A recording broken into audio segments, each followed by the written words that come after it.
मैं इतनी देर से इंतज़ार कर रही थी कि निखिल साहब आए तो हम अपनी गुफ्तगू शुरू करें, लेकिन ये मैं जब आया तो आपने कहा ये मत सोचिए हम आपका इंतजार कर रहे हैं। वो तो हमारा ऐसे वो तो नाराजगी में बोल दिया, लेकिन ये अपने मैच देखने में इतने मुश्किल ऐसा था क्या उस मैच में? इंडिया का मैच चल रहा है, वो हाँ मतलब चल रहा है, लेकिन मुक्त जिम्बाब्वे के साथ मुझे ना मतलब बेसिकली मॉल है ना, तो मुझे 1-2 और दुकानें अटेंड करनी पड़ती हैं इसके अलावा।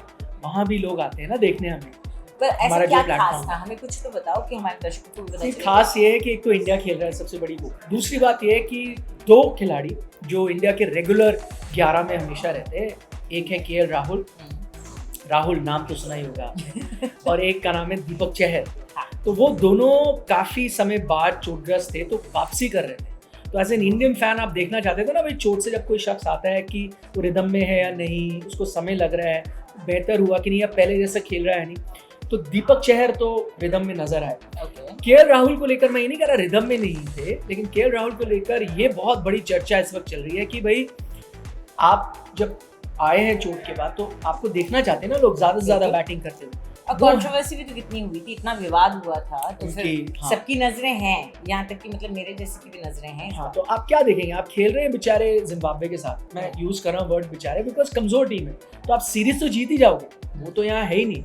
तो आप थोड़ी छोटी छोटी चीजें देख रहे हो ना कि भाई अच्छा ये प्लेयर है, ये हमारा फ्यूचर है, ये अभी T20 वर्ल्ड कप में जाएगा, ये फॉर्म में आया है कि नहीं।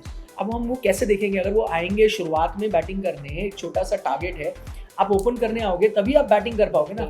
अब आप ओपन करने नहीं आए, आपने शुभमन गिल और शिखर धवन को ओपन करते हुए भेजा, जबकि केएल राहुल इंडियन टीम के लिए अभी T20 में ओपन कर रहे हो, वो उनकी जगह है, तो आप क्यों नहीं आएंगे ओपन? ये प्रैक्टिस भी हो जाती है, आपको अपनी पोजीशन पे खेलने का मौका मिल रहा था। एग्जैक्टली, पर आपने ऐसा नहीं किया। ये मेरी समझ से थोड़ा परे है, हटके है, कि मुझे नहीं समझ आया इसकी वजह से क्या सोचती, बट उनको आना चाहिए था ओपन का। तो ये मुद्दा काफी गर्मा गया था, इस पे हमारी चर्चा may be he is taking it easy, थोड़ा अभी तक इंजरी के थोड़े से वो लॉन्ग कोविड जैसे होता है वैसे लॉन्ग आफ्टर इफेक्ट्स चल रहे हो शायद। आप फॉर्म में आएंगे, जितना समय बिताएंगे उतना आप फॉर्म में आते। कोई भी खिलाड़ी जितना खेलता जाएगा फॉर्म में आएगा, जितना आपको कम समय मिलेगा उतने आप रस्टी रहेंगे, उससे कोई फायदा नहीं हो रहा। अरे आप यहाँ से गए, जिम्बाब्वे की फ्लाइट पकड़ी यार, अफ्रीका पहुँच के आप गए हो, आप खेलने ही गए हो ना, है ना, खेलने ही गए हो, तो आप खेल ही नहीं। बिल्कुल, बात तो सही है, लेकिन प्रेशर्स भी कई होते हैं, ये हम सब समझते हैं। और मुझे आज खासतौर पे ये तब लगा जब मैं अखबार पढ़ रही थी और ये बार बार ये बात सामने आ रही थी कि विराट कोहली की तरफ से मेंटल हेल्थ के बारे में बात की गई। उन्होंने कहा ऐसे कमरे में भी जहाँ सब लोग ऐसे मौजूद थे जो मुझे प्यार करते थे, लेकिन मुझे अकेलापन महसूस होता था। प्रेशर्स के बारे में बात की, और अहम इसलिए भी है क्योंकि आज 18 अगस्त को उनके 14 साल पूरे हो गए।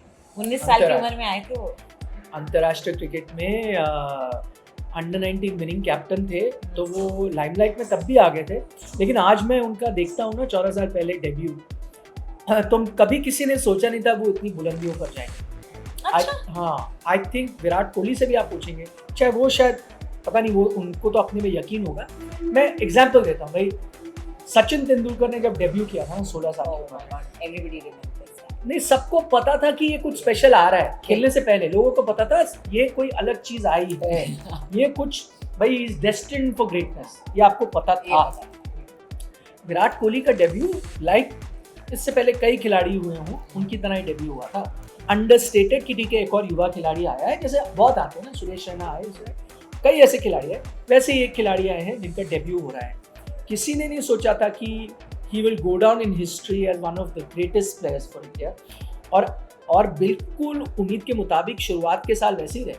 14 साल हो गए उनके डेब्यू को। 2008 में उन्होंने डेब्यू किया था श्रीलंका में, दम्बुला में, जो अभी भी याद है, और इतनी अच्छी शुरुआत नहीं थी, शायद 12 रन बनाए थे 20 बॉलों में, कुछ ऐसा। आई थिंक उन्होंने 19 रन या कुछ बनाए थे, ऐसा ही कुछ, और एंड में खेलने के लिए आए थे, क्योंकि जो मैं पढ़ रही थी, और उनको डिसमिस कर दिया था और हार गए थे हम वो वाला। उसके बाद भी उन्होंने ऐसा नहीं हुआ कि अच्छा चले पहली सीरीज दूसरी, शुरुआत के 4-5 साल भी वो नॉर्मल प्लेयर ही थे। वो वर्ल्ड कप टीम का भी हिस्सा बने उसके कुछ 3 साल बाद, जब इंडिया 2011 वर्ल्ड कप जीती, वो टीम का हिस्सा थे।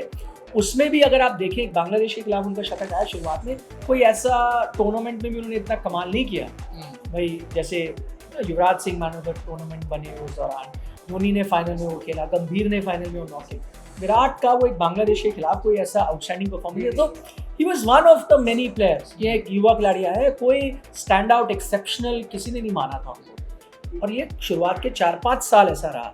टर्निंग पॉइंट था 2013 ऑस्ट्रेलिया में, वो एक होबार्ट में एक वनडे नॉक खेलते हैं जिसमें वो शतक जड़ते हैं और बड़ा शतक बनाते हैं, और उसमें कुछ ऐसा था कि भारत को श्रीलंका के खिलाफ वो ट्राई सीरीज थी, तो फाइनल में पहुंचने के लिए अक्सर भारत के साथ होता है कि फाइनल वो आखिरी मैच में ये कुछ आंकड़े आते हैं, ये रन रेट में आप बनाओगे, तो उनका बड़ा कठिन सा एक लक्ष्य था कि आई थिंक 35 ओवर में, जो 50 ओवर का मैच है उसमें भारत को 35 ओवर में चेस करना था टारगेट, तो आपका रन रेट बेहतर होता और आप फाइनल में जाते कुछ ऐसा, और वो कर जाते हैं वहाँ पे। वो जब नॉक खेलते हैं ना, उसके बाद जो उनकी करियर में रफ्तार आती है ना, वो फिर नहीं थमती टिल 2019। कहीं ना कहीं एक वो जो उनके साथ टैग लगता है एग्रेशन का, वो कहीं ना कहीं ऑस्ट्रेलियंस के साथ खेल करके, क्योंकि उनका रवैया ऑस्ट्रेलियंस को हमेशा वापस देने वाला था, नहीं मैं तो वो बढ़ता जैसे गया, उनका करियर का ग्राफ बढ़ता गया। नहीं, मैं उनकी इस चीज़ को लेकर बहुत आलोचना भी होती है कि वो इस तरह के क्यों हैं, खासतौर पे बुजुर्ग लोग जो होते हैं ना, मेरे फादर क्यों यार ये कैसे है, पर हर प्लेयर का अपना टेम्परमेंट होता है और कहीं ना कहीं वो उनको फ्यूल करता है, और वो नहीं, मैं तो फैन हूँ इस चीज़ का, तो इसलिए फैन हूँ क्योंकि जब टीनेजर था या उससे भी कम उम्र का था, जब क्रिकेट देखना शुरू किया, हमें एक आदत सी हो गई थी कि भारतीय खिलाड़ी वो होते हैं, विदेशी खिलाड़ी खासतौर पर ऑस्ट्रेलिया खिलाड़ी वो हावी रहते हैं, गाली गलौज करते हैं, भारतीय खिलाड़ी हंस उस के आ जाते हैं।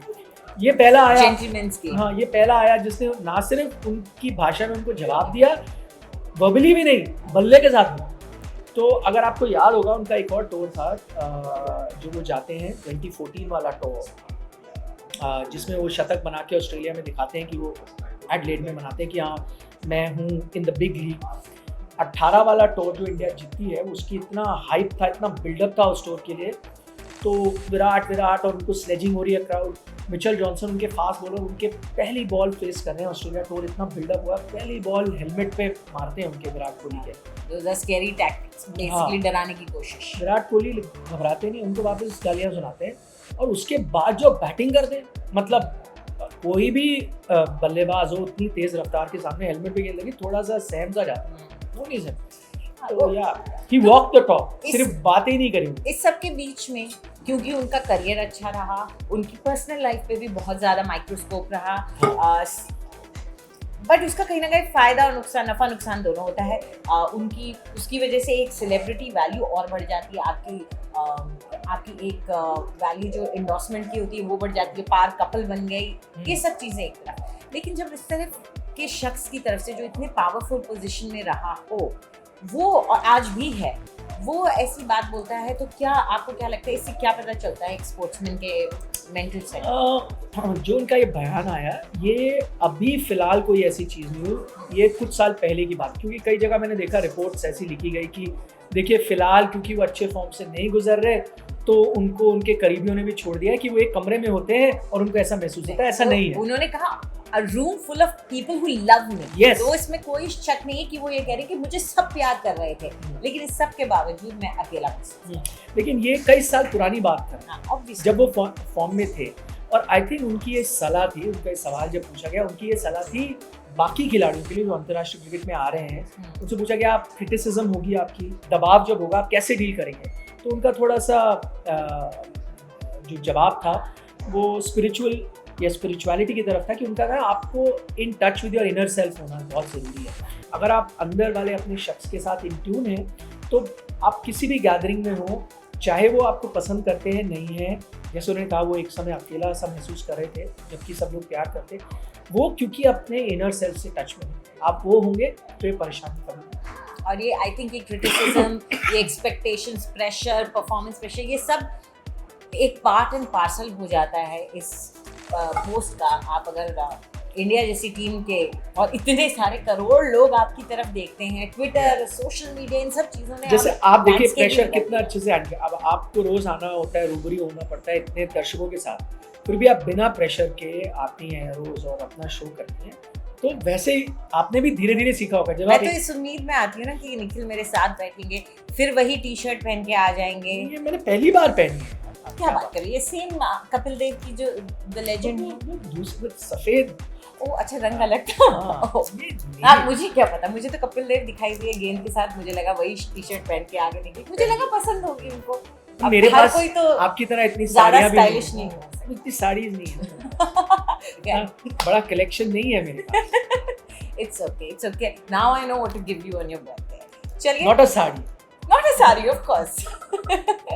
खैर, हम अपनी sartorial sense और अपने कपड़ों के बारे में बात कम करें। आपको बता दें कि आप खेल खेले हमें आप जो देखना चाहते हैं कमेंट करके हमें ज़रूर बताएं। और आज जो हमने बात की है उसके बारे में आप क्या सोचते हैं वो भी कमेंट करके ज़रूर बताएं।